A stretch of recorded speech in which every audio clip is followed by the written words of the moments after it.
Hey everyone, welcome to Chocolate Covered Games Monthly Melt for September 2021. We thank you for tuning in, and we're going to start with our fives. Yep. For this month, Tim got to pick the topic. Yep. And for this month, I decided to go with birds. I've been playing a lot of Wingspan on my Nintendo Switch, and I thought, what are my top 5 favorite birds? So with this, it taken me quite a while to figure out my top 5, since I was not allowed to pick the pirate parrot or the San Diego chicken Or Larry Bird, Yeah. or people with other name bird. Mark Fidrich, the bird, Yeah. or Big Bird. I wasn't allowed to pick any of those. And Big Bird's not a species. So I actually did go find 5 birds that I really enjoy. And I guess we'll start with me. Yep. And so my number 5 is the Baltimore Oriole. So all the information for my birds I found through the Audubon Society. Okay. And I'll talk a little bit about it, and then I'll give you a conservation nugget. Okay. So the Baltimore Oriole is one of the most brilliantly, I'll get that out, brilliantly colored songbirds in the East. Flaming orange and black, sharing the colors of the coat of arms of the 17th century Lord Baltimore. Okay. Widespread east of the Great Plains, the Baltimore Orioles are often very common in open woods and groves during the summer. Their bag-shaped hanging nests are woven of plant fibers and are normally seen in shade trees and towns. This bird was formerly considered to belong to the same species as the Western Bullock's Oriole, Okay. under the combined name of Northern Oriole. And the little conservation nugget, still widespread and common, but survey shows a decline in recent decades. In the mid-20th century, Dutch elm disease killed many American elm trees that have been a favorite for the Oriole to nest in. So that's my number 5, the Baltimore Oriole. So I did get one sports team in there. Yep. Because the Baltimore Raven is not a species of bird. My number 5 is the wood duck. And when you think ducks, this is most likely the duck you think of, between this and the mallard. It's a very colorful duck. I, unlike Doug, did not do his depth research. I went like... Well, I used the Audubon Society. I did fun kids facts.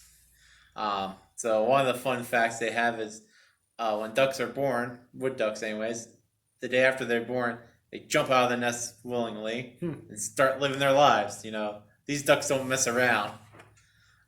They're go-getters. They are. They are the most colorful headed duck of all the ducks, and I will have pictures somewhere, probably all around. I'm just gonna have birds keep flashing up on this one for the fun of it. So Not flying by in front of us. no, I've yet to learn how to do flying like anime motions on editing. It's very complicated. But these are the ducks you see on like Wildlife Magazine, Fishing Now Magazine. Like they're the duck that people think of. They used to be on Canadian Coin. A couple years back, they did the Summer of Ducks series, which was not much of a Summer of Ducks. It was just 3 ducks on a coin, but it was their Summer of Ducks. Yeah. And they're native to North America, so you can see them here in North America where we're at. My top 5, I only have 2 birds that we can see, you know, that's not in captivity. Yeah. And this is one of them. All 5 of mine are stuff we can see in the wild. Yeah. So that was my number 5, the wood duck. Alrighty. So my number 4 is probably in our area the most prevalent of all the birds on my list, and that is the barn owl. Okay. With its ghostly appearance, rasping shrieks, and habit of roosting in such places as church belfries, this bird has attracted much superstition. However, it's really a good omen for farmers who find the barn owl in their barns, because it chiefly preys on mice and rats. Discovered in its daytime retreat, the barn owl bobs its head and weaves it back and forth. And I think that's part of what attracts me to the barn owl is just that the face of it and that it moves its head all the time. It's always humming a tune in his head. Yeah. At night, it's often heard calling as it flies over farmlands and marshes. One of the most widespread of all land birds found on 6 continents and many islands. And the nugget is in recent decades has declined slightly in some regions, but drastically in others. Numbers are apparently stable or increasing in just a few sites. Maybe helped in some areas by provisions of building nest boxes for them. Okay. But again, the barn owl is something we have a lot of in our area. Probably the bird I've seen the most in my lifetime. Because anytime we did something where there were birds involved, if somebody brought birds to a scouting thing or whatever, there's always a barn owl. I think the bird I've seen most of my lifetime, chicken. Okay, outside of chickens. I mean, I had to cut them constantly for work, and Yeah. would buy chicken. And So again, my number 4, barn owl. my number 4 is the kiwi. The kiwi is native to New Zealand. It's the only place you can find it in the wild. Anywhere else, be in captivity. They do not build nests. They burrow underground. They live underground. They are the only bird that we know of that has their nostrils at the end of the beak instead of at the base, so it's all the way at the end, which is quite unique. Sad fact, which my next 2 are sad facts, even though they're under fun facts, is over 90% of kiwis that hatch die within the first 6 months in the wild. 70% of that due to cats, dogs, and other predators. Because as you can see in these pictures all over us at this point, they are a very, I would say, not very good defense bird. They're just feet with bodies. Yeah. And if you can't fly away. I mean, they have no wings. They have little nubs that are so small they don't even really get past the feathers. They are sort of fast. I think they said the top speed a kiwi can get is like 3 miles per hour, which is decent. Not very fast. You're talking to me. 3 miles per hour is a sprint. There's only about a total of 24,550 remaining kiwis left on the planet, so very low numbers. But the thing that got my eye from the kiwi is I remember earlier in the days there was a video called The Kiwi, and it was a very depressed kiwi bird that wanted to fly. So it jumps off a cliff and, it cries as it's flapping its little fake wings and, cuts out and you hear a splatter sound, and it's this kiwi. This is back when Windows 98 just launched kind of thing. So it's a very old video. Remember that. But that's my number 4, the kiwi. Alrighty. So my number 3, I guess my number 3 would actually be the bird you've seen the most of over the barn owl, or the chicken. Yeah. According to you. So my number 3 is the ruby-throated hummingbird. There are hundreds of kinds of hummingbirds that nest in the American tropics and more than a dozen in the western U.S. But east of the Great Plains, there's only the ruby-throated hummingbird. They're fairly common in the summer in open woods and gardens. Hovering in front of a flower to sip nectar, it beats its wings at more than 50 times per second. Okay. Impressive migrants despite their small size. Some ruby throat travel from Costa Rica to Canada, which at beating your wings 50 times per second, flying that far, man, you better have some energy. So thought to have declined in some regions in recent years, surveys actually show no distinct downward trend. And for us, our grandparents and our parents had out hummingbird feeders. And just being able to sit there and watch them and, zip around and They get territorial over that feeder too. Yeah. If one would be eating, you better believe another one would attack it. yeah, and they swoop in and the liquid pixie stick for the hummingbird. Yeah. It's incredible that 50 to think of 50 flaps per second. That's absolutely crazy, and that's what makes the sound. I assumed it wasn't just going zzz. Well, it didn't know. Maybe it was trying to sing a song and didn't know the words, so it hums. That's why other birds don't like hummingbirds, because they just hum the music. But it's one of those birds that it's enjoyable just to sit there and watch and watch them zip around.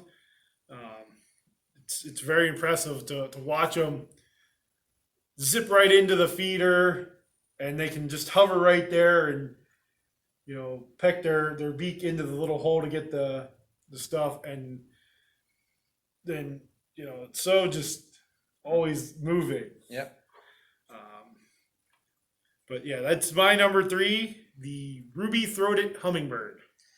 My number 3 is the Kingfisher, and this was the bird that gave me the idea for this list while playing. The Kingfisher has a hard beak like dagger that used to spear fish. It doesn't catch it in its mouth; it literally spears them. It's one of the few species where the females are more colorful than the males Okay. in the bird world. I mean, the picture I have here is a female, but the male version is just as colorful. I think they're just a colorful bird all around.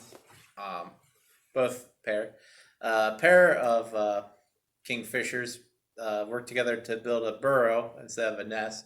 So they burrow into the ground.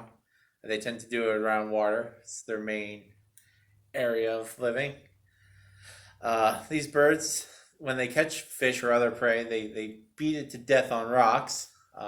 This is a very violent bird. It got the name Kingfisher for a reason. It's aggressive. One of the videos I watched literally showed it daggering a frog through the skull and then beating it on a rock. Fish. I was gonna say this bird doesn't mess around with his kills. No. They are the only bird on my list that are global, that they can be found anywhere on the planet. Okay. But if you want to find them, you gotta go near water. They don't tend to stray far from brooks, creeks, lakes, rivers, because their main food is tiny fish, tiny insects, occasional frogs.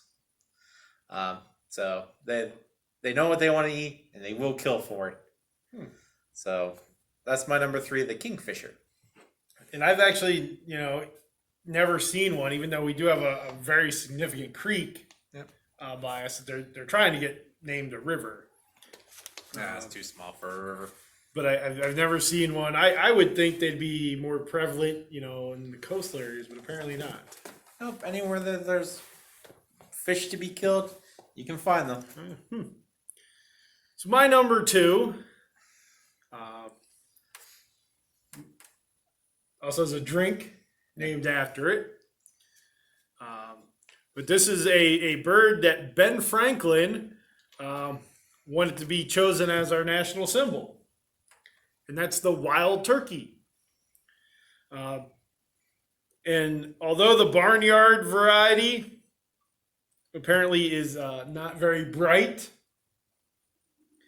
the original form of the turkey is a very magnificent bird. Wild turkeys usually get around by walking or running, but they can fly strongly, and they typically roost overnight in tall trees.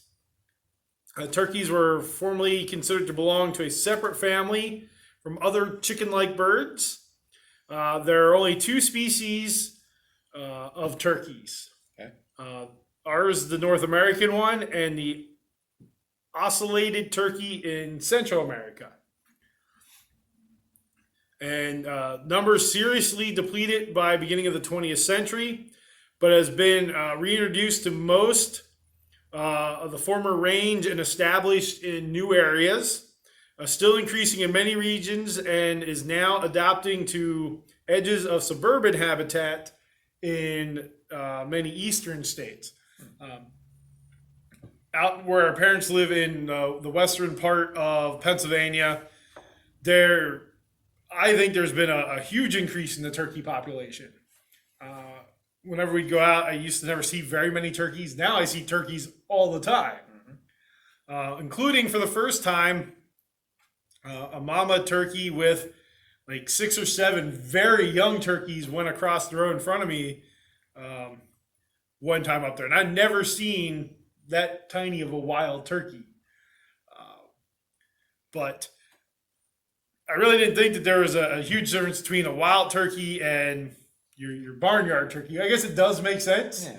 You know, if you're born in captivity and raised, and you aren't going to be street smart like a wild turkey. Yeah, wild turkeys are more trimmed, like because we feed our turkeys to plump them. Yeah. But the one time out hunting, I was walking through the woods and I kicked up a turkey. Wasn't during the season I could go shoot at it, but I'd actually never seen a turkey fly. I kicked it up, and this thing was massive, and it just right over me up into the trees and then back down and was gone. I know what you meant when you said I kicked up a turkey, because I understand how you speak. But in my head for a second there, I just saw you ran up to a turkey and booted it. And punted it? Yeah. I kicked a field goal with it. Like, I never got to kick a turkey, but man, I saw it and I just whoosh. Yeah. I punted this turkey. Yeah. No, I mean... You spooked it and it flew. It scared the bejesus out of me. Yeah. Because I at that point, I was young and I didn't know turkeys flew. Mm-hmm. And man... I was walking, I kicked it up, and there it went. It flapped, and it wasn't very far over my head. And that was awesome. To actually see a turkey fly like that. Mm-hmm. Yeah, it didn't fly very far. Yeah. But, yeah. And we sit out on the porch up there at the parents' place, and, you can see up on the hill, the mountain, the deer come across. There are times we sit there and watch a flock of turkey go across. So just enjoy turkeys. They're delicious. Mm-hmm. We're getting close to Turkey Day. Yep. So that's my number 2, the wild turkey. My number 2 is the golden pheasant. The golden pheasant is only native in China, in the mountain regions of China. The first mention of the bird in captivity was in 1740, at least written like captivity in America. Okay. George Washington had a couple at Mount Vernon. Okay. Because, why not? As you can see, they're a very colorful pheasant, where most pheasants are. You seem to pick up a lot of colorful birds. Well, the Kiwi is brown. Well, if you go with like the female version of these birds, like the wood duck female is brown. Both male and female Kiwis are brown. The Kingfisher is the odd one out, where both are very colorful. Yeah. The female golden pheasant is just a brown pheasant. My next one's very plain color. But, the golden pheasant, it's a glorified chicken. Okay. More or less. Because like people are like, can you eat it? And they're like, yeah, you can eat it. What's it like? Chicken. Because meh.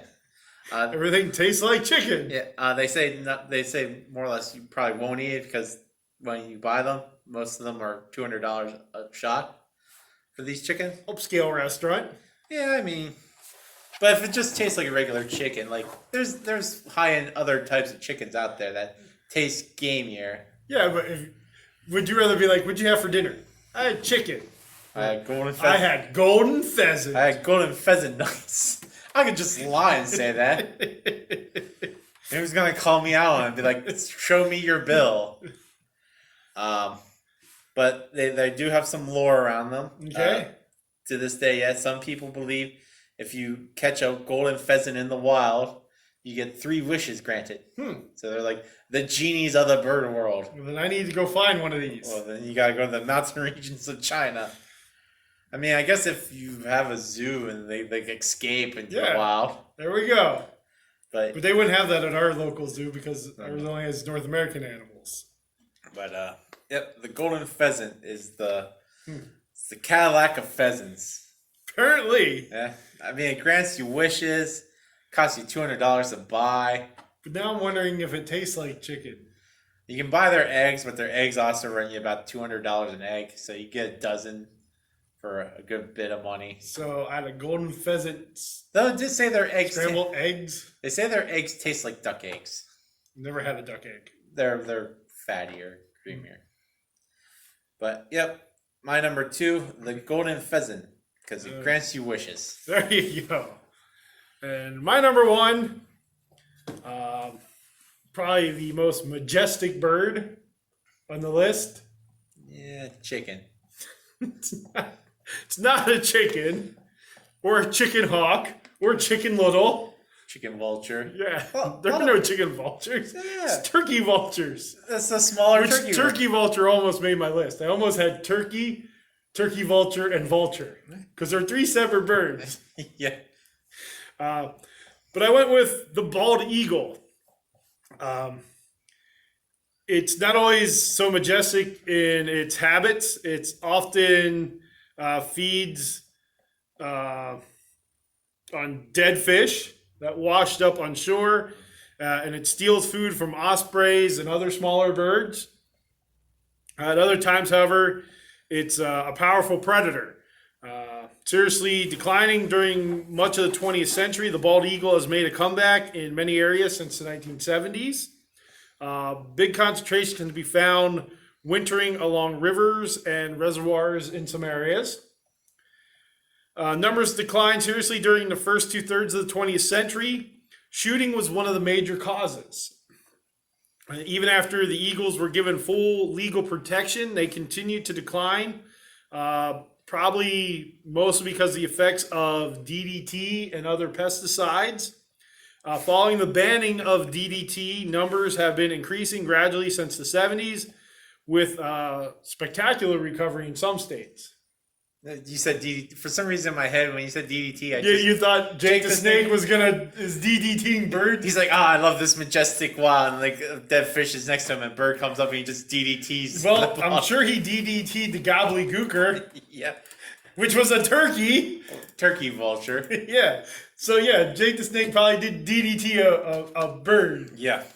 But anyways, the bald eagle. I've actually seen some in the wild. On the major creek that we have near us, there is an eagle's nest. Yep. They have the little camera whenever they have eggs. No, that's the peregrine falcon one. Is that the falcon? Yeah. I thought we had an eagle one. No, because it's in a tree out there along the creek. The peregrine falcon one's on a building in Harrisburg. Okay. But to actually be able to go out, we stood there. There was a group of us that went out. Could stand there along the road and actually watch the eagles fly up and down the creek. And along the Susquehanna River now, here in Pennsylvania, especially you get south of us, there are a lot of bald eagles' nests now popping up. And to be able to watch them soar over the river is pretty amazing. And you know, to think at one point, you know, they were endangered and, you know, people out and shooting them. To me, that's kind of crazy, but I think it's just a cool bird. Maybe part of I enjoy it because I'm an Eagle Scout. You know, and I'm one too, but they make the top of my list. Well, no, but I think it's, you know, I think it's a cool bird. It's a cool predator. But yeah, it does have those, you know, where it feeds off dead fish that it didn't kill. Mm-hmm. It steals food. Yeah. You know, it's sort of like maybe the thug. Yeah. Of the bird world. Which would make sense for America then. You know, it's grandiose looking, but you know, it'll come by and, you know, pay up. Yeah. But anyways, my number 1 is the bald eagle. Nice. Plus Sam the eagle. Yep. That I forgot, you know, and I always enjoyed Sam the eagle. I thought you were gonna say an honorable mention, the chicken, which almost made my top 5 because It's delicious, and it's a global bird. But my number one beats your number one hands down in every respect. My whole list beats your list. Yeah. Well, like growing up, I constantly heard, dinosaurs turned into birds. Dinosaurs turned into birds, and you're like, that's stupid. These birds suck. Look at this wimpy bird. That's not a dinosaur. This next bird looks like a dinosaur. It always looks angry. That thing's gonna kill you. That's his normal face. It's gonna be on the screen. This thing will kill. This bird does not mess around. It's the shoe-billed stork. It's only found in Central Africa. Fully grown, they are 4 feet long, 5 feet tall. It's a stork. It's not going to be like that. No, but like most storks are like thin and whatnot. Like this is like the size of a human. Like width-wise, everything. It has a wingspan of 25 feet. Like it's gonna carry away people. They can live up to be 35 years old, so my age. They eat crocodile. They kill and eat. They kill crocodiles. I don't mess with things that kill crocodiles. I don't kill crocodiles. There are people that do. Yes, well this bird does. This is like a kingfisher on steroids. Now, does it pierce the crocodile with its bill? I couldn't find a video. I was so hoping when I found out they eat crocodile. I just wanted to see the thing like lifted out of the ground and just like drop it. And just like see the terror on the crocodile's face. I mean, there's no shot like pictures of this bird where it doesn't look intimidating. Like you look like I'm about to die. To define this bird, to just look up like mean looking bird.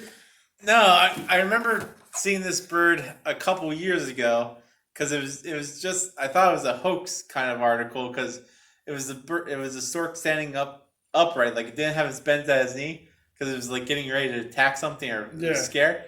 So I thought it was just a dude in like a bird costume because I'm like, that's a very weird bird costume. I remember clicking on the article. I'm like, oh snap, that's a real bird ready to like mess something up. It gets its name though from its bill because it's roughly the shape of a clog, like the shoe from Collins. Yeah.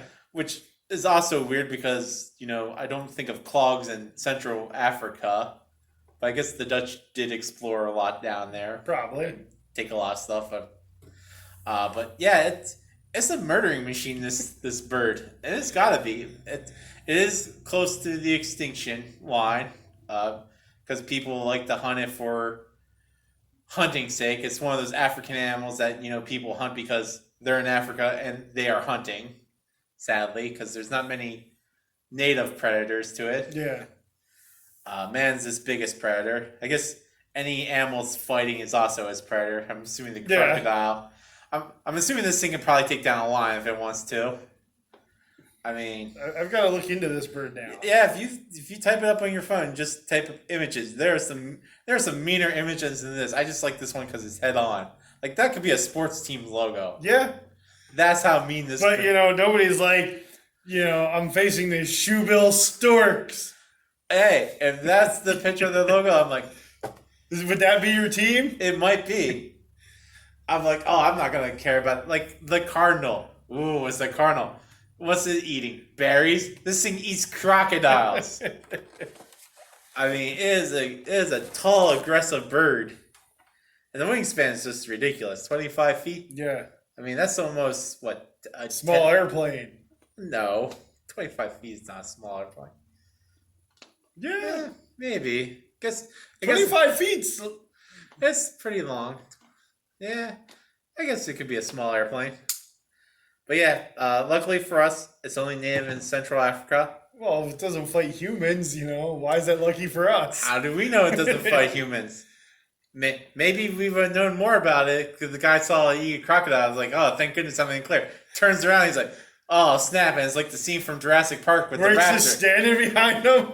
No, it's like the Raptors where he's like, clever girl. And next thing you know, he's being pounced by 3 of these things. So, is there none in captivity anywhere that you could find, or? Not that I saw. They have conservation areas over in Africa where a couple of them are. But, it's hard to keep a bird in one location, especially one that can kill. So yeah, that's a pretty cool number one. Yep. So tell us in the comments, if you have a favorite bird or favorite 5 birds, or if you enjoyed learning anything about any of the birds we talked about. Do you own a bird? Yeah. People own birds. Do you own a shoebill stork? Yeah. I probably. Hello and welcome to a monthly melt of September 2021. This is the segment where we talk about our crowdfunding games of the month, and we each have 3. I'll let Doug start off since he's pulled up his first. All right. So what I'm going to start with is Beware of Bears, a card game for the bold and brave. Okay. And that's by Boss Dog Games, who they've had one other game, which was also crowdsourced, and that was Farting Frenchies, which was a game about bulldogs and farting. Makes sense. That's what they do. Yep. This game ends on October 20th, 2021. And so Beware of Bears is a fast-paced card game where you fight to sabotage and eliminate each other while watching out for bears. So you want to defeat your friends and make your path to victory before you end up in the bear's stomach. Okay. The more you progress through the game, the crazier it gets. There's lava, evil squirrels, donuts, and of course bears. It's strategic, family-friendly, fast-paced, and it takes between 20 and 30 minutes. So there are forest cards, and then there's cards that have, again, squirrels and donuts and things like that. So you have 5 cards in your hand, and 2 forest cards is what you start. And the forest cards are placed down in front of each player. Some forest cards have scenery. Some have scenery from national parks. And others have bears. You can see where this goes. Small trend. So opponents will challenge you with flip and action cards that will keep you on your toes on what you need to do.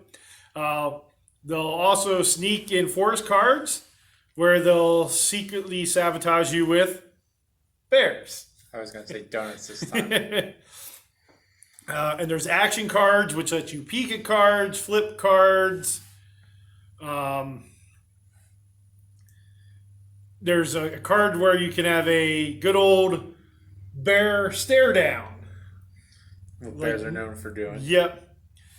There's cards that diffuse what's going on. So each turn, you'll play 2 cards, placing a card in your forest. You'll place a card in someone else's forest, play an action card, or discard a card. And the way you win the game is you make a path to victory by being the first person to connect 8 path cards, or by sabotaging your friends with bears and be the last man standing. Okay. So it's a little bit of a take that. What drew me to the game again is card game. I like, really it's the 20 to 30 minute card game is what draws me. I tend to like those filler 20 to 30 minute games. And I thought the artwork was kind of cool. Now, do you know how much it's funding for? I can tell you that in a second. Maybe. If you hit right here. Yep. $20. Well, that's not bad for get you the base game. And it's funny, it lists what you get. And then one of the things, and this is right up your alley, Okay. it says in a game box. Ooh. I always said a game should make one of its stretch goals box. It should be their very last goal. And if it doesn't hit it, it just gets shipped in a bag. Yep. So this one actually lists that you get it in a box. Yep. So then for $35, you get the national park expansion with it. Okay. Or there's another $35 pledge where you get the Scout expansion. Okay. There's a couple different levels, and then I believe. So what's their top tier? Well, I'm not gonna say top tier. Like, what's their all in? Like, because some of them have like, oh, you're in the game, and it's like a ridiculous amount. So there's 149. Okay. Well, that one's over, I believe, because that was an early bird special. A 99. Okay. That was an early bird special. Early bird special. Hold on. Find the non-early bird special. So, The early bird special. yeah. It should be called early bear for this game. Those are all gone. So right now, yeah, 149 Okay. gets you the KSE Collector's Edition. Gets you 2 of the base So game. Kickstarter edition. Yeah. 2 of the base game, 2 of the Scout expansion packs, 2 of the National Park expansion packs, 1 custom selfie bear card, Okay.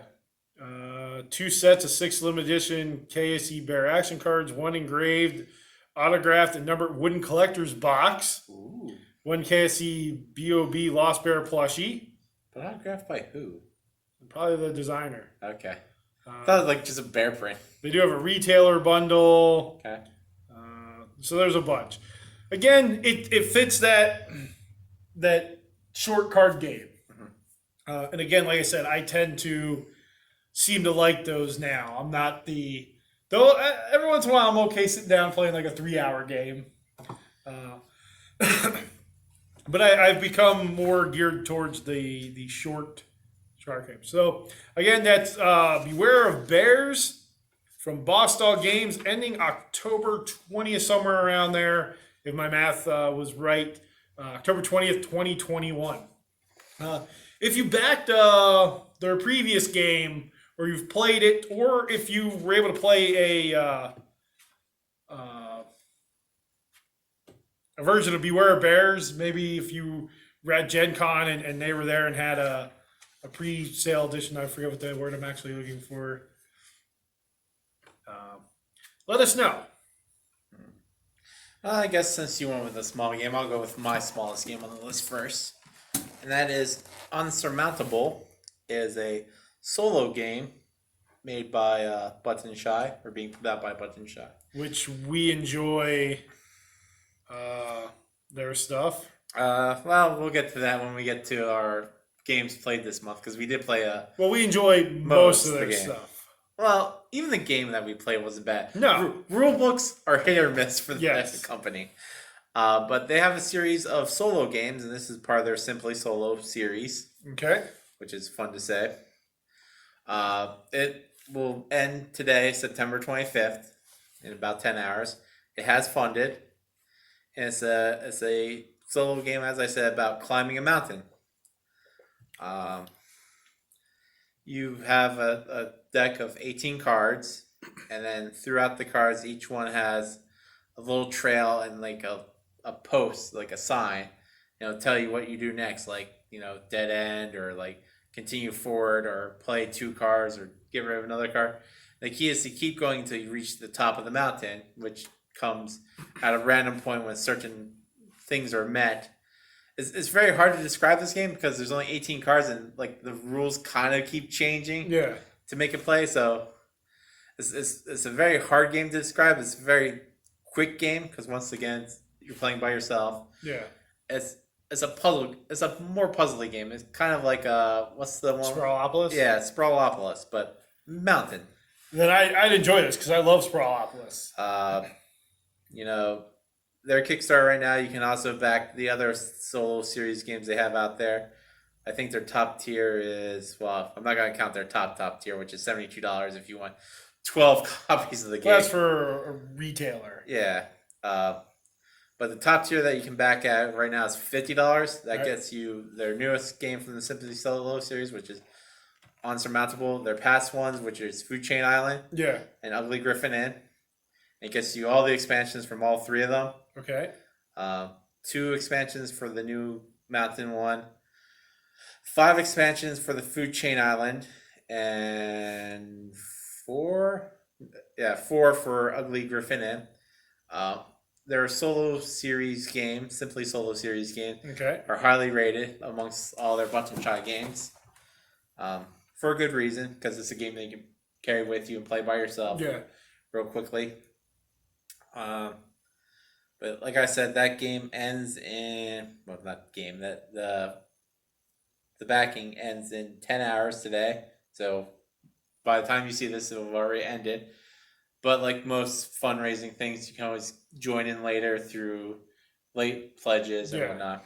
And I think just the base copy, like if you just want this game to back, is $10. You know, not bad for a $10 game. Now the guy who designed this, he's done some of the other ones that he's done. I think Showed there. He had like 50 other created on here. no, that's the person from Button Shot. Button Shot. Okay. The person that actually created this, the Scott Alms. Oh, Scott Alms. Yeah, has done a bunch of other games. Sorcerer City. Yep. Is one I believe he did that we enjoy. I think he does one other game in the Simply Solo game series as well. But yeah, you know, good quality game. Really worried about the rule. Why? But you know, it could be hit or miss. Their solo games, I think, are better made rule wise, because it's not explaining turns, it's explaining the mechanics. Yeah. Which I think they'll have a better chance at this point. But yeah, I believe Scott Alms has made a couple. No, that isn't Scott Alms. That's not? No. It's a different Scott Alms? Well, I mean, there can be multiple people named Scott Alms. well, it's not. It's Scott Almes. ALMES. Yeah. So he has done. So those are the only ones he's done. Food Chain Island, Ugly Griffin Inn. Alright, so he's done the other 2 from the Simply Solo series. But he's been part of Best Treehouse Ever. Okay, we played. It's an okay game. The Boomerang Claim, which Okay. I've heard is a really good 2-player one. Sorry, just want to look this up because I want to. You could just type in the game that you're thinking he's part of and see if he was part of it.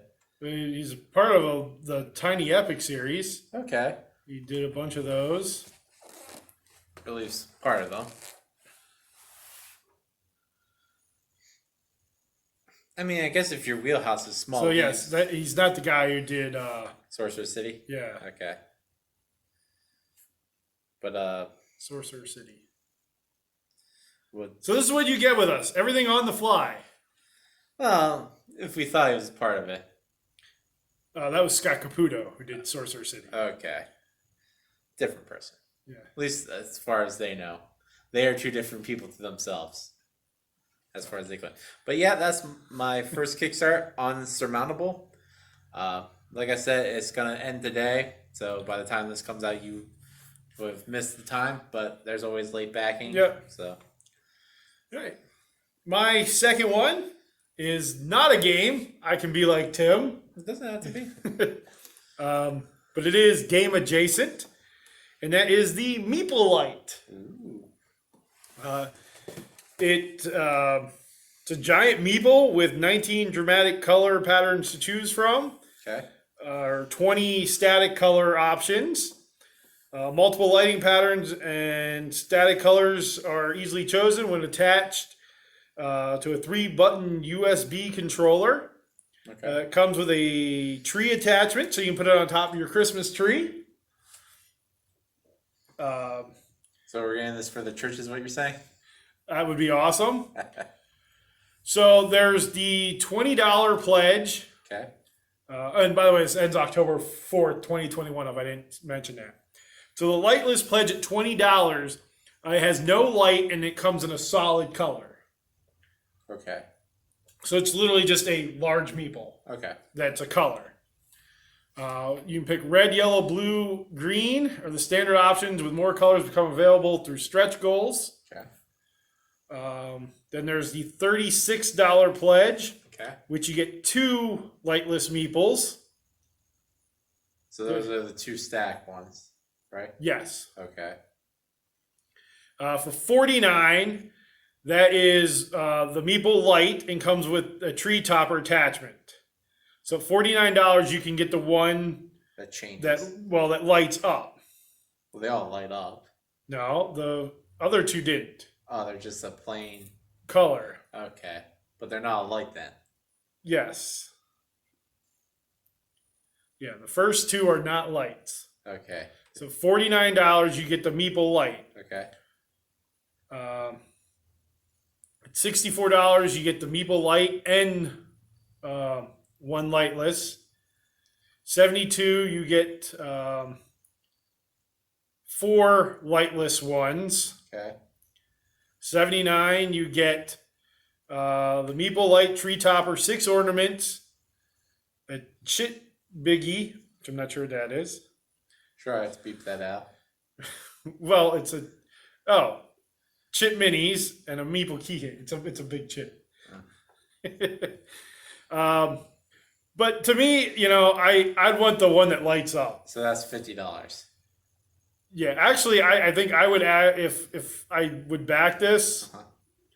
I would do the $64 one. Where you get one of each? One of each. Okay. Because the static one would be cool on a shelf, and the one that lights up would be cool on top of the Christmas tree or just to have lit up. Yeah. I mean, because you can get red, green, blue, orange, deep yellow, pink, purple, brown, violet blue, dark blue, light blue. So the color ones don't change. You got to pick a color. Yes. And you get red, green, and blue. No, And but some stretch work. But the light ones, they don't change. The light ones will change. Okay. Yeah. That's where I got cool. Yeah. So cyan, light green, yellowish green, yellow green, white, green white, ivory, pink white, and warm white. And then there are 18 different patterns that it'll change. Yeah. I just think it's cool. Yeah, it'd be fun for a background for these videos. Even the non-light up one. Yeah, I mean, for $72, you can get 4 of the lightless ones. Yeah. $20 for the light up one, or the lightless one, where it doesn't light up. Yeah. No, what's And they're 7 inches tall. okay? So, yeah. I just think it looks pretty cool. And you can plug it into your computer and it would light. Yeah. So again, that's the Meeple Light, ending October 4th, 2021 by 8-Bit Builder. This is their first Fundraiser, crowd raising. yeah. Now, has it successfully already funded? Yes, Okay. they were asking for 3,000 and it's at 16,000. Okay. So it has funded, and I believe Beware of Bears, my previous one, has also funded. Oh, and speaking about total funding, our last month when I did the Avatar RPG, and you said, "Wow, that's a lot of money." Yeah. Apparently, they're like the 4th most Kickstarter game overall, which is impressive considering it was just a book. Yeah. The things that beat it were like Kingdom Death Monster and like both the Haven Frost and the one before that, Gloomhaven. Yeah. So Frosthaven and Gloomhaven. Yeah, so anything with plastic beat it. So it was the first like non-massive thing.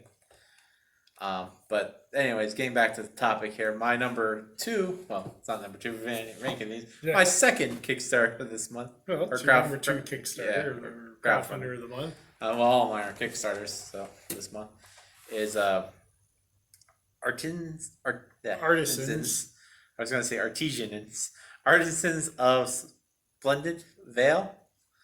It is by Renegade Games. this game has backed. We like a lot of Renegade stuff. Well, this is under their Renegade exclusive series, so it will not be in stores. If you want this, you have to go through this. It's the only time it's going to be available.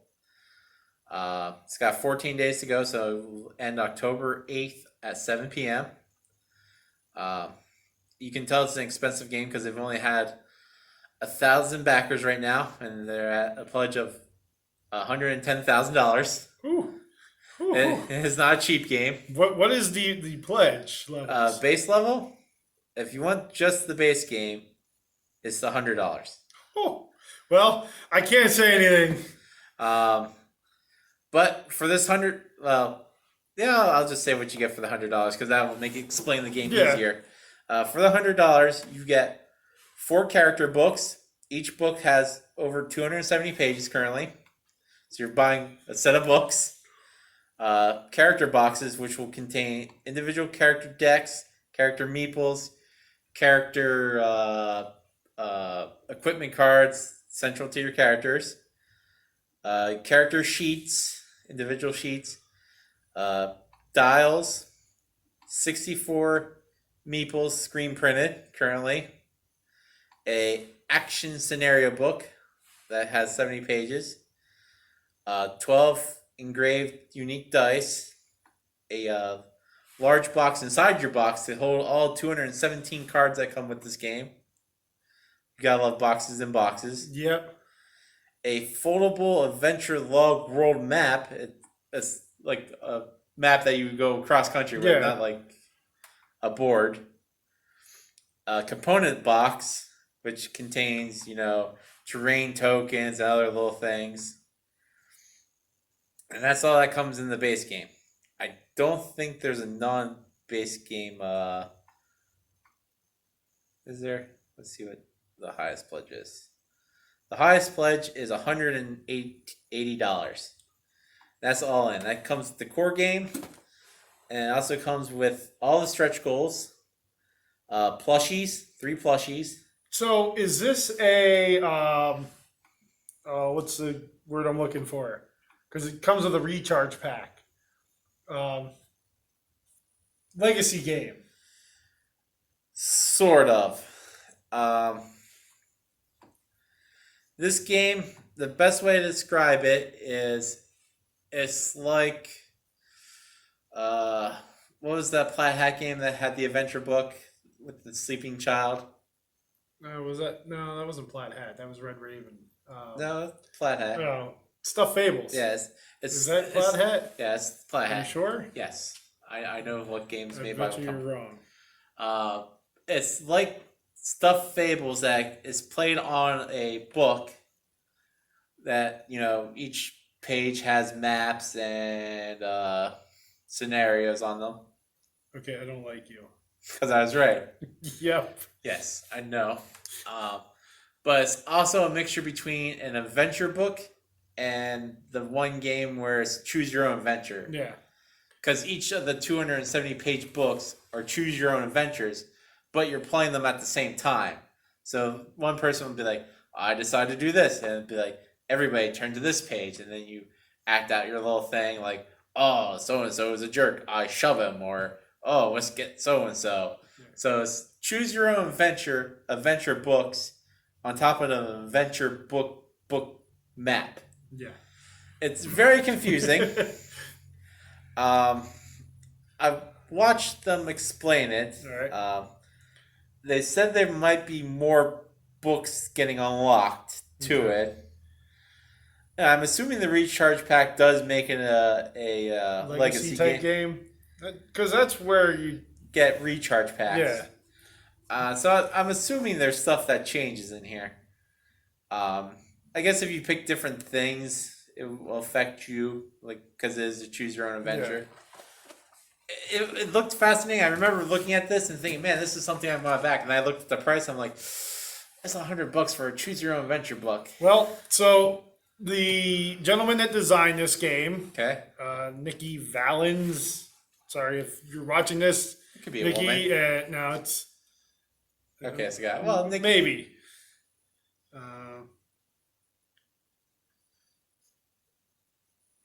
Looking for pro now. Yeah. So, yeah, Nikki Valens, designer of Mansions of Madness Second Edition, Okay. Legacy of Dragonholt, Eldritch Horror, Quirky Circuits. There's a history of good games there. I mean, it does look fun. Like like I said, I was thinking about backing, and then I saw the price, and I'm like, that's a lot for a choose your own adventure game. It's like if I really want to choose your own adventure that bad, I'm sure I can go to the library and find old choose your own adventure books Yeah. and just sit down and read them and be like, I walk into the cave. Oh, I died. Well, that was fun. But yeah, the quality looks fantastic. Well, I mean, it should for that kind of money. But it's a trend that I'm seeing with more and more games.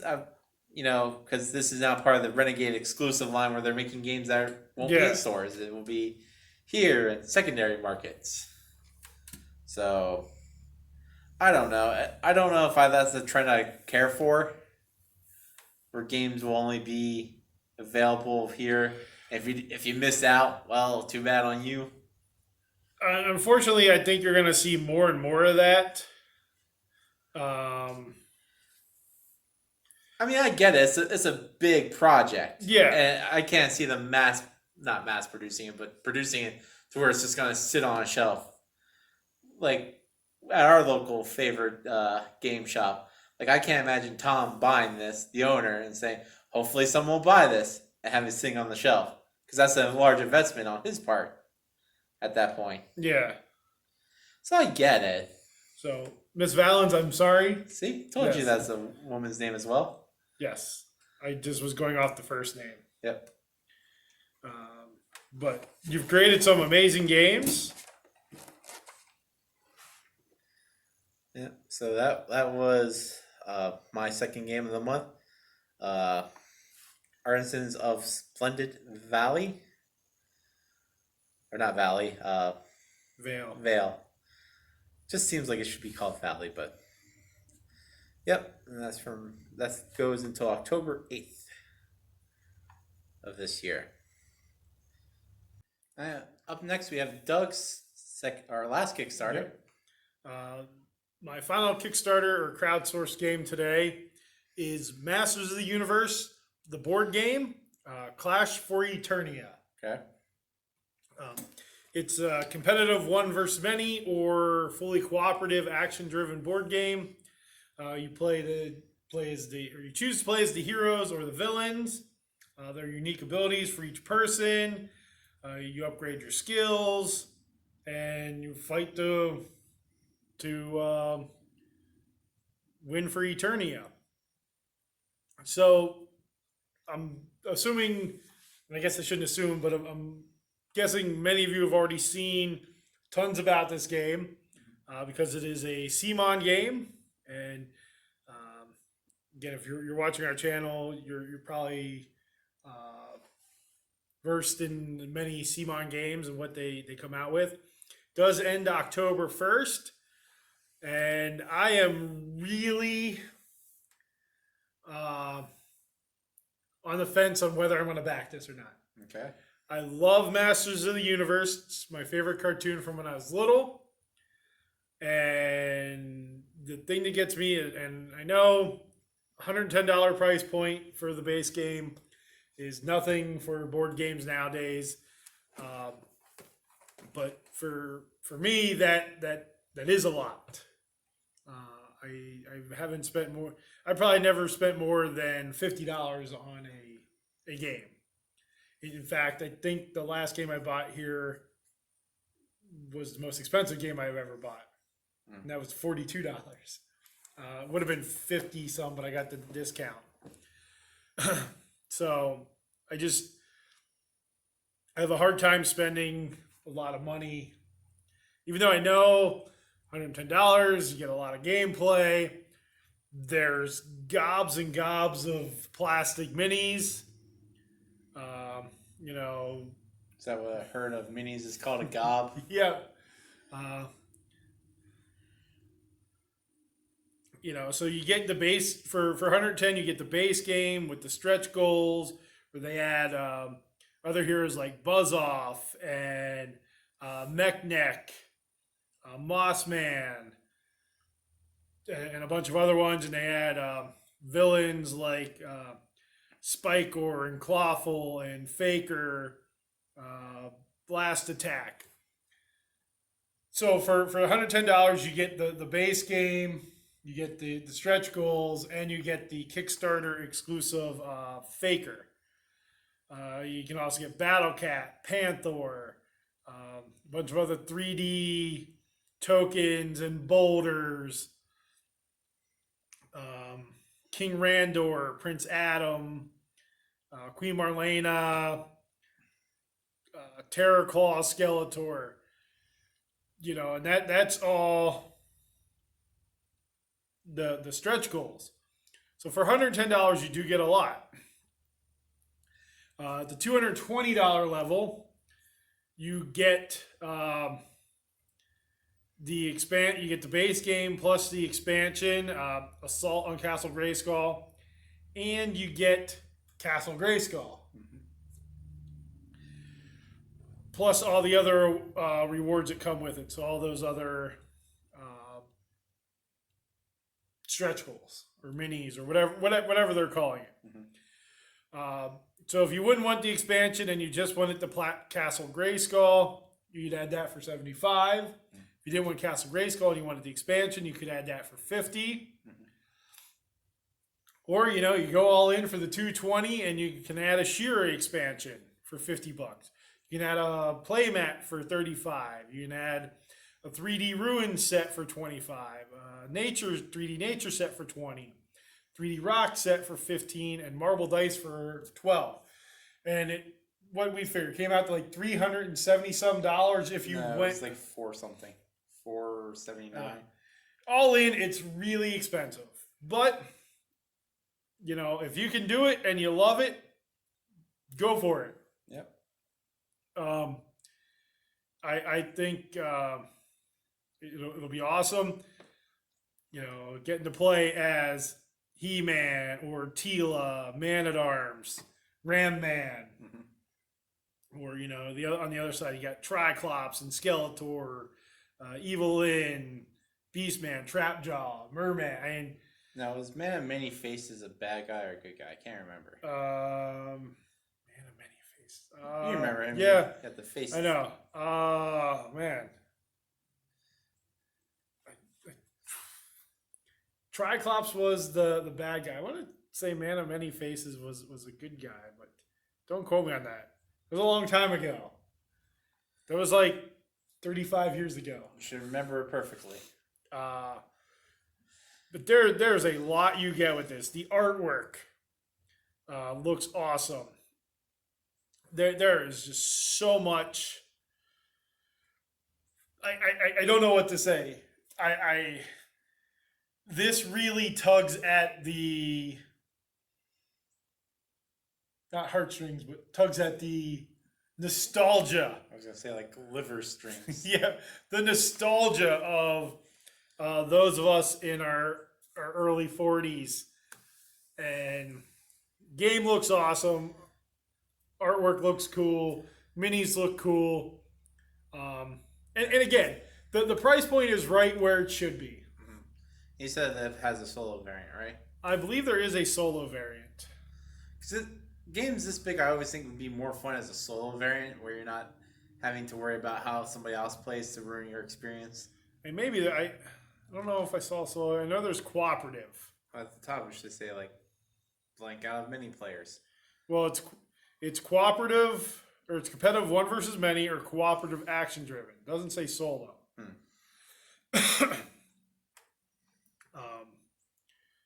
But man, if you can paint this, that would be really cool. Again, man, I looked through this, and everything they've unlocked is just absolutely incredible, and the optional buy-ins is really cool. So, leave in the comments what you think of the Master of the Universe Clash for Eternia. I know it's not much a review of it. This was more of a, most people have probably seen it. Um, and I've watched a playthrough, which just it looks cool that you're able to upgrade people.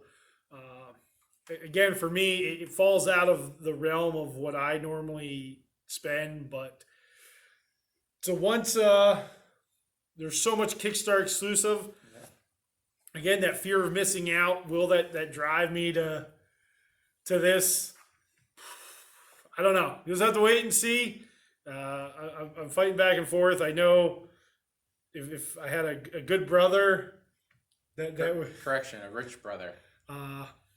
that would be a great Christmas present for next year. Yeah.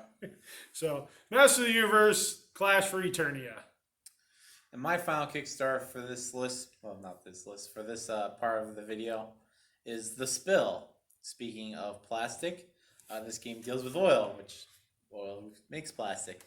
It is a reverse tower defense game. It is about a oil rig in the Gulf rupturing and, polluting the water with oil going everywhere, which we had, about 2 decades ago with the Valdez. Well, that was an oil tanker, but in the Gulf of Mexico, they have had. I thought that was a pipe that broke. No. It wasn't a tanker. Yeah, there was a tanker. For some reason, I thought it was a pipe. But it's from Smirk and Dagger / Smirk and Laughter. Well, this is Smirk and Dagger. Yeah, well, it's the same company, isn't it? It is under their Smirk and Dagger line. It's if you ever played Castle Panic, the board is set up in the same way with a giant circle and rings going outwards. In the middle sits a plastic oil rig that's a 3D dice drop tray. They drop your oil dice in, and it falls down to a quartered box. And then, depending where those dice land, is where your oil spills out of. And you have to try to contain the oil from reaching the far edges, from killing wildlife, and it has a very wide replayability because it comes with a stack of different winning conditions. Yeah. So it always changes that way. But it's always the same way to lose, is if 9 of the marine life die. So you're 9 marine life, or I think if you lose like 6 sections of the board to overflow. In general, this game has a deluxe version and a non-deluxe version. The difference between the two are the tiles that the animals are on. The deluxe version, they are on wooden tiles. Okay. It goes for $50, which is a reasonable price for a game. And the deluxe version with the wooden tiles is $60. Okay. Both of them come with all the stretch goals, so really depends if you want to spend an extra $10 for wooden tokens. Yeah. There's a play mat for $20 that you can add on, which is tempting because it would be constantly beaten down with dice. They've unlocked many stretch goals like unique ship pieces, player powers. Probably passed all that on my scrolling. Here we go. Yeah, it comes with unique ship tokens, weather effects, character cards with unique powers now. One of the big last things they've upgraded, unlocked is stickers for your oil rig to make it look more oil riggish, I guess is the term. Yeah. A couple new characters. Pearlized dice, which look very nice. It ends in 4 hours from now. And this is the game out of all 3 of the games I've talked about that I'm the most tempted to back. Because I'm not going to say it's a theme I like. Not many oil spilling. Yeah, so it's 4 hours from the day we're filming. So September 24th. Yeah, so by the time you see this, it'll be past, but you can probably late pledge. Yeah. Because as Doug knows, one of the fun games we play is Rescue Polar Bear Data Temperature.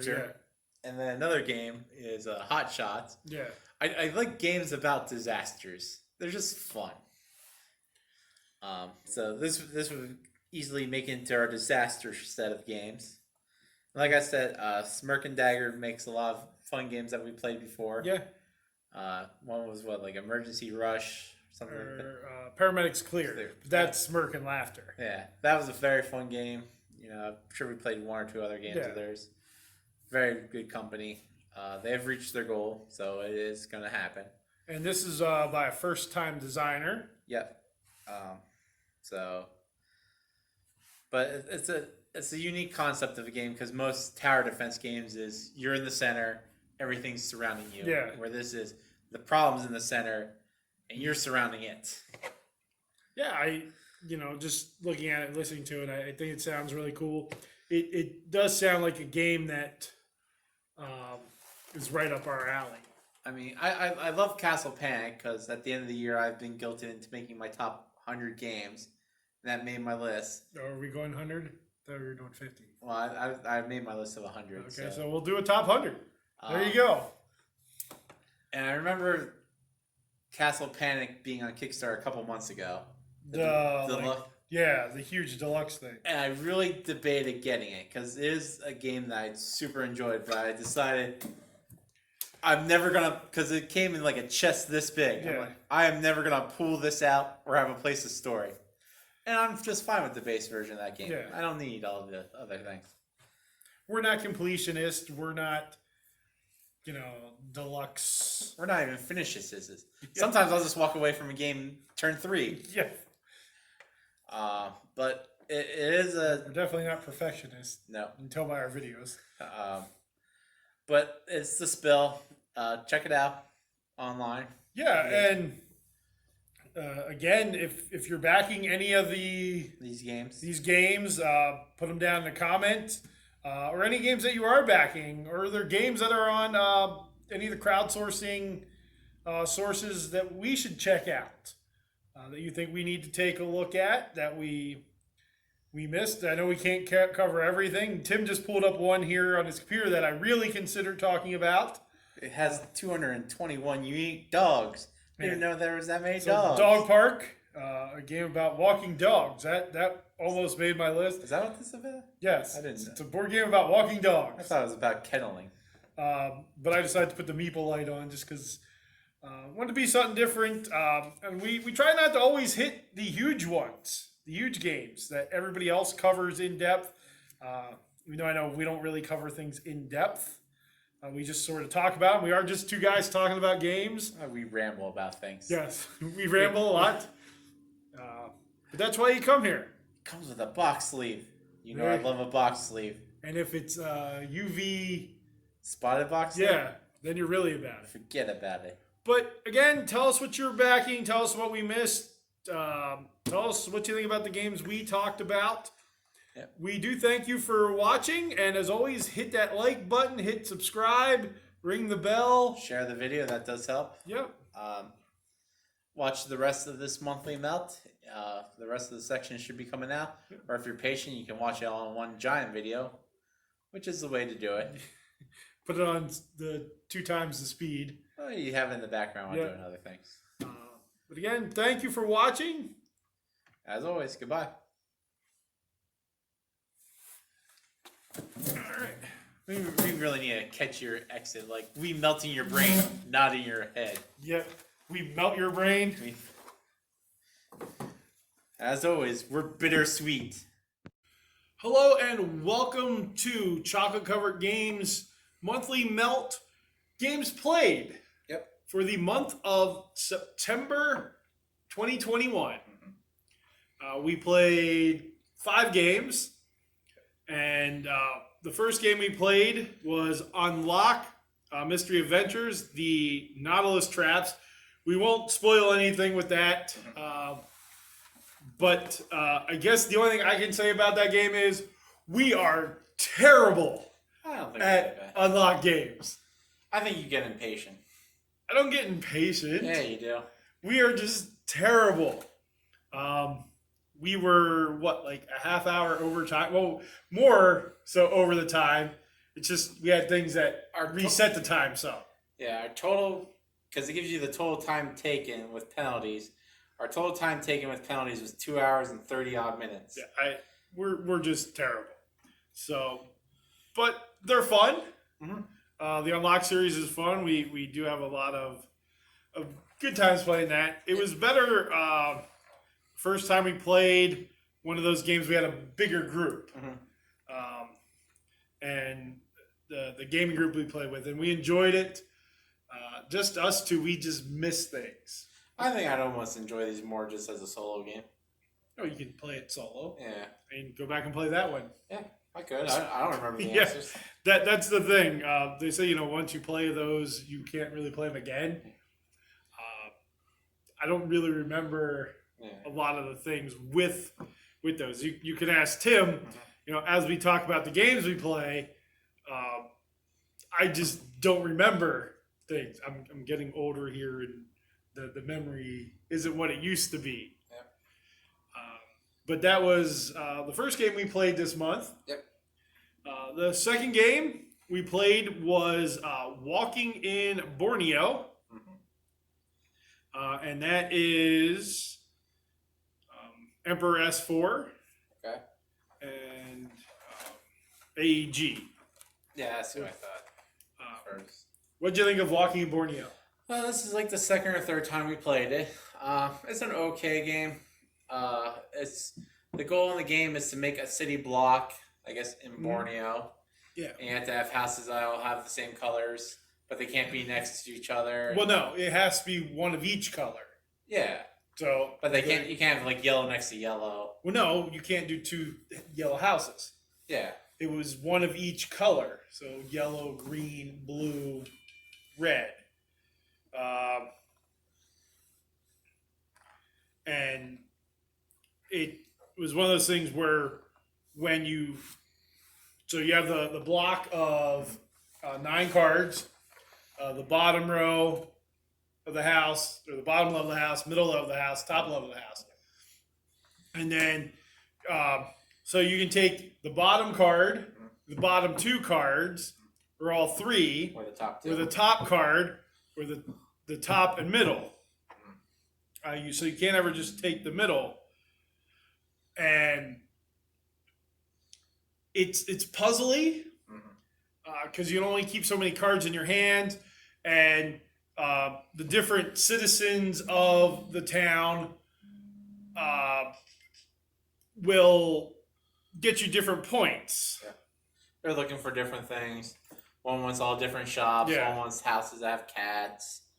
One wants a lot of plants or houses with bunting and stuff like that. Yeah. So there's multiple ways to score, and I like that. I like that there's multiple ways to score points. My problem is every time we played, I never finished all my houses. I always end up with one house incomplete. But I enjoy it. I enjoy the puzzliness of it. I enjoy that there's multiple ways to score. Because each time we played, I've tried to pick different ways to score. And sometimes, those first couple cards you take, may have tons of plants on them. So you need to get that scoring way for lots of plants. Yeah. And then there's because the scoring thing you put under each house. So each house scores different. Yep.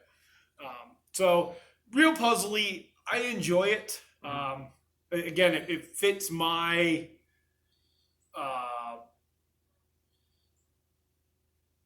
it falls in your range of time for games. Yeah. That you like a game that's 30 minutes or less. Yeah. That's what I was trying to look for. I was gonna say my niche. Yeah. So like I said, I enjoy it. I'll play it again probably if we ever get to play it again. The place we go has it, so if we need a quick game at the end of the night or something, I'll pull that out. Spoiler alert for the end of the year, did not make my top 100. Probably doesn't make my top 100. I know. I gotta sit down and do that again. The third game we played was Back to the Future, Dice Through Time, and that is Ravensburger. Yep. Who does that? What'd you think of that game, Tim? Well, as the people can see on screen, right here is the little ribbon that says least favorite game of the month for me. This was the game that big thumbs down. I would not suggest it to anybody. Hate this game. It had such potential. I don't know if it worked well at 2 players. We played it at 2. At 4, it may have played better. I don't even think with 4. It was kind of boring. It's like, roll a dice. If you have bad dice rolling, it's just going to be bad all around. Half the time we couldn't move. We were like, oh, I got to reroll. Nope. But see, I don't know. Is this the better of the 2? No, this is the worst of the 2. You think? Yeah, it's got a 7 on. They like the other one where it has the little minis and you gotta get the car on the road and you have to hook up the car to the bell, not the bell tower, the clock tower. So okay, this one was the lower of the 2 Back to the Future games that came out back to back. I at 2 players it was really hard because the mechanism where it ended the game for you moves so quick for us. Well, we also played it on the hardest setting because it gave you an option. No, we didn't play it on the hardest setting. Yeah, because we kept flipping 3 cards instead of 2. I don't know. Yeah. All I know is it didn't work for me. It wasn't fun. Ravensburger should stay in their lane and make puzzles. They're puzzle people. Well, they make good games as well. Nah. Puzzle people. Least favorite game of the month. Even more so than the next one, which apparently was like one of your least favorite games of all time. In fairness, it's not fun. It's badly game booked. Rule book. So the 4th game of the month that we played was Mint Julep from Button Shy. Button Shy. I drew a blank there for a second. You could tell it's Button Shy because the rule book was a mess. Yeah, the rule book was a little messy, which sort of what turned us off the very first time we tried to play it. Correct. And because, well, that wasn't the only thing. It was you didn't think horses could move backwards in a horse race. They don't move backwards. They get past. Yeah, other horses move that horse doesn't move backwards. Like, I'm good falling to 5th. Forwards, backwards, it's all the... It's not the same for horses. You got comers and goers in a race. In fairness, I don't know how many board games are made about horse racing. I'm assuming like 10. There's a couple. There's some really good ones. I would put this in the bottom half of the horse racing. Well, you don't know. You haven't played any other horse racing games. Oh, we have. We actually own a second one. It's that really weird one. It was like Winner's Circle or something. No, Winner's Circle is like one of the most popular horse racing games. Yeah, I didn't care for it. We never played Winner's Circle. Yeah, we have a... When we get home, I'm going to grab the box and show it. No. Oh, that card game. Yeah. Yeah. Oh, that wasn't called Winner's Circle. Yeah, it's called... Winner's Circle, I believe, is the most popular horse racing game. Maybe it's called Triple Crown. I don't know. Belmont, maybe? Maybe it's just named Belmont. I'd have to look up under our own one. It's from like the 80s, the one we own, I think. Yes. Yeah, and it's terrible. But no, this one from Button Shy. So, it has that gambling mechanic that is used in Downforce where you bet on the car you think will win. Here you bet on the horse you think will win. And if you bet on it in the first round, it's worth 2 points. If you bet on the second round, it's worth -1 point. And if you change your bet into the third round, it's worth -2. Yeah. So then there's 5 different horses, and you are playing cards to move horses forwards, backwards, split the group, basically trying to get the horse you bet on to the front. And I think that's where it really falls back, because the only horses that ever move are front of the pack horses. You can't move horses that are in the middle of the pack, so you got to maneuver a middle of the pack horse. Either you have to move the horse. No, you can move a horse in the middle of the pack if you have the horse with that name. Yeah. That's the only way to move horses that way. Yeah. Otherwise, it's always front of the pack horse. And there's also the special abilities on each individual horse that you could play. If you get the Mint Julep. If you have the Mint Julep card. I got the Mint Julep card all 3 rounds. Yeah. It's the least fun version of Sushi Go. If they would explain the rules... No, you're not set collecting. No, but it's for drafting. If it would explain you're drafting like Sushi Go, because... no, what it did is the rules are written as a 4-player draft. Yep. But when you play the game as 2, it doesn't explain what to do with the extra cards. Yeah. So once we figured out that those cards go to us, you just keep moving those cards to us, then it worked. Yeah. So instead of ending up with 3 cards. 3, you end up with 6, but you just don't draft all the. You still deal the 4 piles. You just have an empty hand. 2 empty dummies. Yeah. So you're just not passing the hands back and forth. Yeah. So I get that because it, if you're passing 6 cards versus 3 cards, drafting would be a little bit easier in it. Yeah. And then once you start betting, then the card count's different. You got to start pulling cards out that can be drafted. So that does change things as well. Yeah. Was it a terrible game? No. It's not their worst game. That goes to the wrestling game. Yeah. So I was, if you like horse racing, play. It's fun. It's a unique little filler. Yeah. And again, these wallet-sized games, there's only so much you can do with 18 cards. I get that. Yeah. And they're just cool to try. Yeah. That's the thing with button shy games. They're really cool to try. Every once in a while you hit a home run with something like Circle the Wagons or Sprawlopolis. You do hit that home run. Yeah. Most times you get a game 18 cards, they're just going to be... It's a nice ground rule double. Yeah. So, that is Mint Julep. Yep. Last game we played this month is the newest game. Mm-hmm. It's from Keymaster Games, and that is Trails. Love this game. What did you think of Trails? Well, I'm assuming this was your game of the month. Rob. Yeah. Okay, so they'll see the little banner that I made for you. Right here. Yeah, somewhere. My little... it's a ribbon. Tribute to the guy who... the retro gamer. The tweet here. I like that guy. Yeah, Trails is a fantastic game. It's like a mini Parks. Oh, that's what it is. It's a stripped down version of Parks. Yeah. It's very fun. For 2 players even, with more be just as fun. Yeah. I have only one gripe with it. Just one. That is... You probably can figure it out. No. The cubes. Oh, well... I mean, it's not a game mechanic gripe. It's an exec. Like, I can probably go buy, like, an upgrade pack that gives me little wooden leaves and rocks. Yes. And, what was the last one? Stone. No, it's not rock. Acorn. Yes. That's it. You can upgrade the game. I can, but that should be on them. This is on them. I demand better quality pieces. I really enjoyed this game.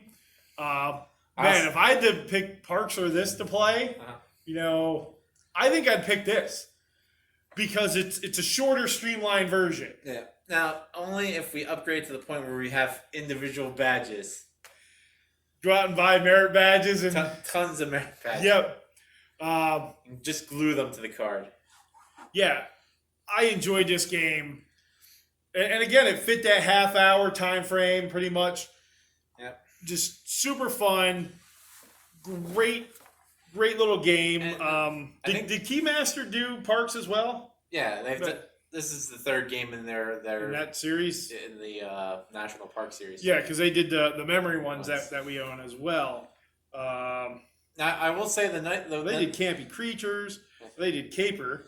Yeah, the nice thing about Keymaster Games has really been hitting it out of the park. The nice thing about Trails is even if we would have played with more people, it would have been the same time frame because the sun moves when people hit the end, so the sun would have moved quicker. Yeah. So it does make a difference. But enjoyed it. Enjoyed the bear mechanic where you rolled the die and the bear moves and you get that. But fun game. Keymaster Games. You hit it out of the park again with this. Anything you want to close with here for the games that we played? No. I'd just like to hear from the people that watch this video. If you've played any of these games, leave a comment below what you thought of these games. What have you been playing? Let us know what you played in the month of September. Tell us what games to check out that you've played. Yeah, if there's a game that you really liked and you think we need to check it out, let us know. We'll try to play it if we can get our hands on it. Yep. But with that, do hit the thumbs up button, hit the like, ring the bell, whatever else. Follow us on Instagram. Yeah, we have an Instagram thing. That's him, not me. Instagram and Twitter. Okay, again, not me. Yeah. Share our videos. It'd be a big help.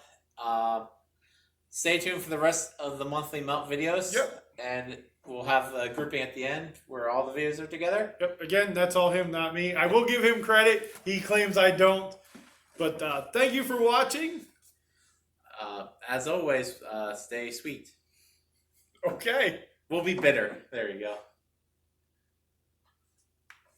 I gotta come up with a good outro. Stay sweet. That was terrible. That was awful. No, stay sweet. We'll be bitter. It's pretty good. Yeah, say. Hello and welcome to Chocolate Covered Games Off Topic for September 2021. For this month's Off Topic, Doug has got to choose, and let's see what thing he has chosen. Apparently you think it's terrible. It probably is. Because I'm choosing fall. Because we're getting into that time of year. We talked about summer earlier in the year. So we'll talk about fall. All right. And what our favorite things are about fall. What we dislike about fall. So what's some of your favorite things about fall, Tim? Apples. Apples are one of my favorite things about fall. They're in season. They're delicious. We live like 40 minutes from the apple capital of Pennsylvania. Yeah. That we do. That was one of the coolest things is I had applesauce from a major company that their orchard was there. Their processing plant was in that area. And I was eating it like 8 miles from there. So they shipped it like around the world to get there. So I would say apples, cooler weather. Yeah, that's the absolute best thing. That's about it. I mean, now out of the 4 seasons, is fall your favorite? Oh yeah. Or is summer your favorite? No, I hate summer. Hate summer. I'm indifferent to winter. And spring is okay. It's just fall in reverse. Sort of. Yeah. Yeah. Yeah, for me, fall's my absolute favorite time of year. From, I would say, like the 3rd week of September to the 2nd week of November is my absolute favorite time of year. Weather's perfect. You know, you can still wear shorts most of the time. And light jackets or, you know, jeans and a long sleeve shirt. I used to not be a long sleeve shirt guy, but now I don't mind them as much. I guess it's because I'm getting older. But yeah, the temp, the, you know, Friday night football, you know, high school football and marching bands. And, you know, I just really love the fall time of year. Apple cider, you know. Can't get enough apple cider. I could pass on the just apples. Oh, those are the best. I'm not a huge fruit guy, though. I do like the turtle apples. I thought you were gonna say like apple schnapps. You know, applesauce. I do like apple pie. Yeah. So I like cooked apples. Yeah. Doug's favorite fruit is apple fritter. Apple pie, apple donuts, apple cake. No, like I said, I think my favorite fruit is cherries. Cherry pie, cherry ice cream. Cherries Jubilee. Yeah. But yeah, I just fall's one of those things. Campfires when it's not 100 degrees outside. Yeah, it's still fine too. And you know, fall festivals and things like that. Just there's something about this time of year that you can sleep with the windows open. And again, you can do that year round. Well, you can, but like this is the perfect time of year for it. So I just really enjoy fall. You know, leading into that end of October, Halloween time. Halloween's okay. I will say that's the least favorite thing about fall is Halloween. I hate Halloween. Why? absolutely hate the holiday. Why? I hate being scared. Nothing fun about being scared. Halloween's not necessarily about being scared. For those 30 days, I was going to say 30 months. Those 30 days, they're like, let's try to give so-and-so a heart attack. Yeah, but Halloween's not about being scary all the time. You can dress up as a princess. You can dress up Scary as... princess. Yeah.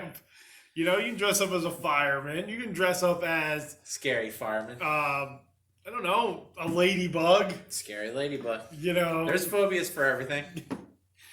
There's phobia for people that are afraid of people dressing up. You know, so...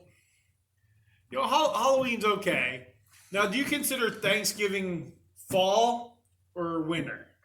It's fall. Why would Thanksgiving be winter? Well, I don't know. Some people... They're like, the leaves are falling... And there's pumpkin pie, winter weather. Let's go outside. Well, we've had snow in October. Hey kids, let's go outside and make a leaf man. Roll the leaves into a circle and then put another leaf circle on top. So then, is Thanksgiving one of your favorite things about fall? Sometimes. You know, I enjoy Thanksgiving. More often than not, people are like, hey, Tim's a cook for the living. Let's make him work on this national holiday. You haven't done that in, like, ever. I always cook on Thanksgiving. You don't. Who cooks for Thanksgiving at home? I do. No, you don't. All the time. I'm going to hold you to it. This year we're just getting Taco Bell. You'll like it. Though, you know, there are some people out there who don't call it Thanksgiving. They call it Detroit-Dallas Day. Yeah. Because Detroit and Dallas always play on Thanksgiving. I'm going to start referring to it as the third football game day. The third football game? Since they haven't designated a third team for that slot yet. They really need to do that. Well, I guess it would be the Patriots because they have to fit in the blue-gray, blue-white. Carolina. Yeah. Fits in that. But no, you know, Dallas and Detroit are in the middle of the country, so then you throw Kansas City in there. Going, in between the two. Yeah. But well, it's always going to be a Western team to not split the difference. Yeah. Seahawks. But what, I mean, is there anything else about fall? You know, I think I like the shorter days because I like evening. Evening, you know, the sun setting, that twilight time, I like that. No, that's the one thing I will give to summer. I like it where I look outside and it's like 10 at night and it's this bright. But in like fall, you're like, it's 4:30. It's the middle of the night. I'm okay with that. Nah. I like evening. I like nighttime. Gives you more chances to be jumped outside by people. Yeah. You know, so I enjoy that. I'm okay with the sun setting earlier. I know a lot of people don't like that at all. Mm-hmm. I like that we get an extra hour of sleep because the clocks fall backwards. Yeah, but then my work makes me come in an hour earlier, so... No, they don't. Yeah. That's how it works. So, you know, I enjoy those things about fall.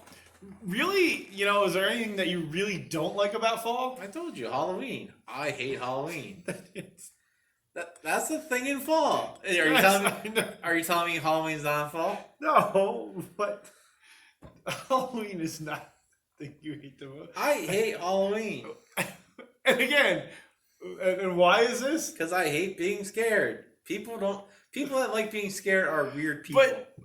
But what have we ever done Halloween that you've been scared? Everything in Halloween is scary. Even grocery shopping is slightly scary. You don't know who's gonna jump out at you. Yeah.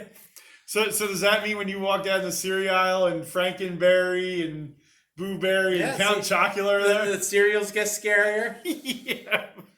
You know, Yummy Mummy might attack me. They haven't had Yummy Mummy and Fruit Brute like in my lifetime. Well, they might be hiding on you. Yeah. Ready to attack. Walking down the cereal aisle and Fruit Brute hops out and starts howling. You could. You never know. Is there something I don't like about fall? Well, see, you don't work at an elementary school where I do. So the kids will dress up. What's that have to do? The kids will dress up and they'll start attacking me like normal. And I don't know which kids they are. I'm like, I don't know. He was dressed as a little, Native American pirate. And they're like, that's a very specific costume. I'm like, there's 6 of them here. Or they were dressed as a businessman mummy. Now, I've worked at schools during Halloween. Yeah. And Now, granted, I worked at a high school Yeah, see, completely different. during it, and there were some very interesting costumes. Age appropriate costumes.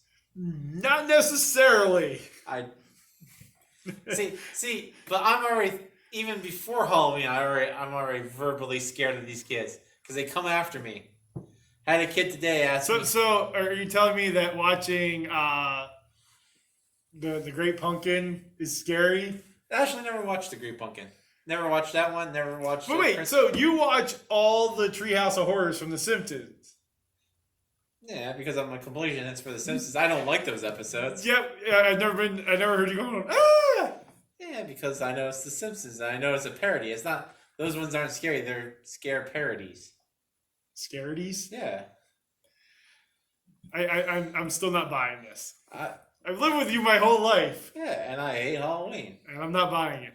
Just like you went trick-or-treating when you were little?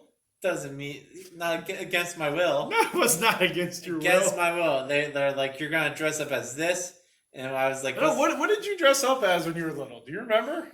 I was a blanket without eye holes. No, you weren't. I was dressed up as a twig. No, you weren't. I was given a twig and said, I'm a twig. What were you? What did you dress up for as Halloween? I don't think I ever dressed up for Halloween. Yes, you did, because you went trick-or-treating when Mom and Dad worked at Milton Hershey. Yeah, I don't. And they had the Milton Hershey employee nights. Yeah, I don't remember dressing up. You did. I don't know as what though. You don't remember any of your Halloween costumes? They must have been hand-me-downs from you. You dressed up as Jay Bell. That was in high school, and that was for a parade. Yeah, I made that myself out of tape. And the year after that, I dressed up as the answer. Which is weird that you just didn't wear one of my pirates hat. You took a different hat and used electrical tape. Yep. Which made no sense. Because I wanted to make my costume. Yeah, so see, you dressed as Jay Bell. Yep, I dressed as the answer one year, which was also made off tape. Yeah, the answer, which was Lance Allworth. Yep, it was a gray sweater with duct tape letter A on it. Yeah, and you guys dressed up all 4 years, and you had a party after the parade. I didn't get that. We didn't dress up because we ran the parade route. We were the first thing in the parade. Huh. So from one end of town to the other end of town, we separated ourselves by 5 minutes. And then we got to the end of the parade route, and we had to go back across town to rehearse because it was marching band rehearsal night. So there are 50 kids running through people's yards and neighborhoods to get to the practice field. Because the band director's like, all right, it took us this long to get through the parade. Be in your opening spot in that many minutes. So we didn't get a party like you did. Well, in fairness, I don't remember dressing up my freshman year. The only thing I remember about my freshman year parade is I basically ran it twice. Because I had the old sousaphone, the non-fiberglass one. Yeah. And it was falling apart on the parade route. And none of the parents were walking beside me to pick up the parts. So I couldn't just leave the bottom of the springs here or the neck there. So I remember constantly going back every other step, grabbing the things that were falling off my sousaphone. At the end, I was 2 or 3 groups behind the band. Because I was just carrying just a hoard of metal that wasn't a sousaphone anymore. No. I did enjoy the Halloween parade. I don't know if I dressed up at my senior year. I enjoyed the Halloween parade. It's the only parade that we marched in high school. I lied. We did have the homecoming parade. Mm-hmm. Now I don't get to see the Halloween parade because I help with the fire department. Most of the fire department gets to go through the parade. I stand a couple blocks away and direct traffic. So I do miss the Halloween parade, but I loved it. I remember dressing up when I was little. I dressed up as a Ghostbuster. Okay. I'm sure I dressed up as a baseball player. I know I did. I know I dressed up as a hockey player. Then in high school, for marching band in the parade, we did dress up 2 years, even though we had to run back to rehearse. My senior year, we did not dress up. That's because we had Miller, so we were in uniform. Yeah. So my freshman year, I dressed up as Hank Williams Jr. Mm-hmm. And my sophomore year, I dressed up as Red Green. There you go. Then my junior and senior year, I was too cool to dress up. So I dressed up as myself.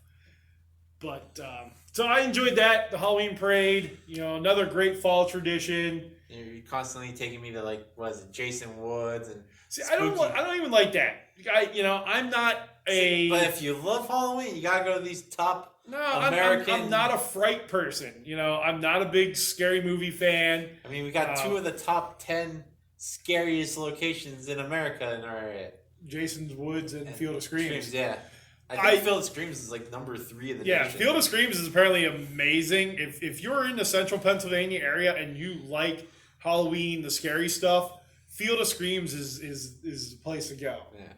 Yeah. You know what else is great about fall? The Renaissance Fair. Alright. Our area, our Renaissance Fair runs from August through the last weekend of October.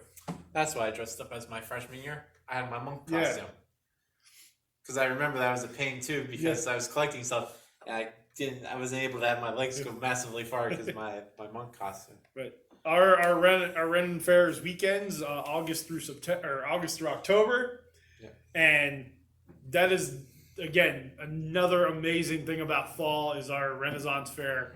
Love it. We've been season pass holders for years. I was season pass holder, I think 2 years before you. Yeah, this is my 12th season as a fair season holder, and we've made friends down there. Yep. And some of the actors and actresses have gotten to know us. Have we made enemies down there? Maybe. Sweet. Maybe you with some of the birds. No, I don't know. We probably haven't made any enemies. I don't know. I try not to be offensive to the people, but it's hard to be offensive to people there. Yeah, that is one thing.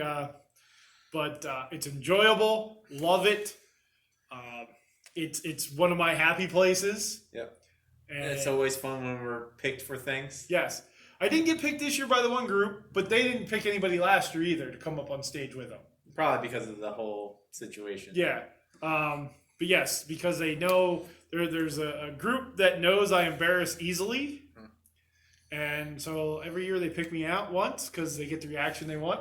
And the one girl a long time ago would do that.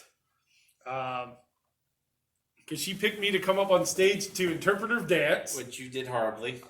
You can't interpretive dance horribly. If it's something that can be criticized, it can be judged. So that's she what did my that, tattoo says. And then she had one of those rhythmic gymnastic ribbon things.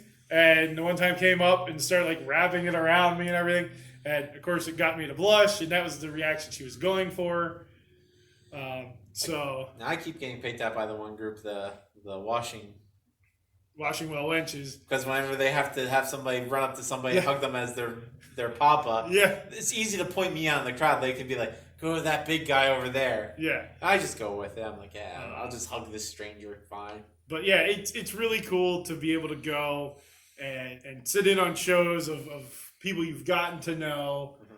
And I've been called royalty by some people. But it's fun, and it's one of those, another reason that just makes fall so great. Because if we had one of those ones over the summer, no. Though ours does start in August, which it's 100 degrees and very little shade, which makes the last weekend of October wonderful. But I don't know. Do you have anything else about fall you'd like to add? I used to every fall have mutton chops. I did that for 5 years in a row. Well, we had the soup competition here in town. And I had my lucky mutton chops. Yeah, and you got called cat and mutton chops once. I looked good with mutton chops. I haven't had them for a couple years now. Well, there you go. You should try it again. Yeah, I might do that. But yeah, fall's just it's great. Pumpkin pie and turkey. Everything's pumpkin spice. That is one thing I don't like. You don't like pumpkin? I am not a pumpkin spice person. Pumpkin spice. And I know that'll give us a lot of hate here by me saying I don't like pumpkin spice. Pumpkin spice turkey, pumpkin spice ham, pumpkin spice egg rolls. I'm not a pumpkin spice coffee person. I mean, pumpkin spice is just cinnamon, ginger. Yeah, I know. So I like pumpkin spice stuff, but I'm not the person that counts down the days of the pumpkin spice coffee, because I'm not a pumpkin spice coffee person. And again, that'll get us a lot of hate. You want that people to start a rivalry with. There we go. I don't like pumpkin spice coffee from any of the major chains. Everybody in the comments will agree with you. Because that's what happens with you. Yep. If anything, people are going to hate me for hating Halloween. People's most loved holiday. No, that's Groundhog Day. That's your most loved holiday. But anything else you'd like to add about fall? Voting season. It's always fun. Because it gets me a day off work. Yeah. I still get paid. Yeah, that's about it. Not too much. Leaves changing. Fall foliage is always nice, especially in Pennsylvania here. Yeah, but then I got to rake. You don't rake anyways. I rake all the time. I'm the guy who does the yard work at home. Mm-hmm. But yeah, fall corn mazes. And I haven't done a corn maze in a while. Yeah, we need to do that again. Just fall's so wonderful.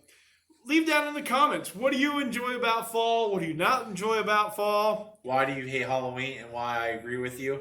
You know, why I'm wrong for not liking pumpkin spice lattes and pumpkin spice coffee. And, you know, or am I right? Is pumpkin spice coffee terrible? Now, is pumpkin pie spice pumpkin pie? I guess technically yes. I think that's how they should start referring to it. You know, and I do love pumpkin pie. I like sweet potato pie too. Mm-hmm. Can't go wrong with either one of those at this time of year. But again, hit the like button, give us a thumbs up, hit subscribe, like us on Twitter, on Instagram. Leave a comment down below what would be a fun off topic, preferably during the months that Doug has to choose, since Doug always comes up with them 2 seconds before we start. Oh, because I like them to be random. Mm-hmm. I do have one for the next time. No, mine will be September or October. Mine will be November. Which is, I'll give you a hint. His topic, fall. No.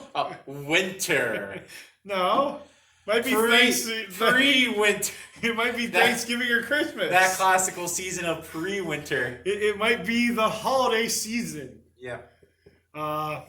Maybe it'll be New Year's. Yeah. I'll just throw a random thing. But yeah, leave it down in the bottom what you'd like to hear us ramble on about. We're good at rambling on. But again, like, subscribe, hit the bell to see when we put things up.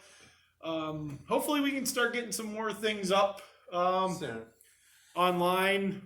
Gonna eventually buy a overhead. Maybe we'll get some games, live gameplays or recorded gameplays or something. Yeah. I know we're getting out to the monthly melt stuff, but it's been crazy. But again, thank you for watching, and we will see you later. Yep. As our new saying is, stay sweet, we'll remain bitter. That's so terrible. I love that. What? I love being bitter. Stay sweet. Now that's the part you need to leave it at the end. I leave most of the stuff.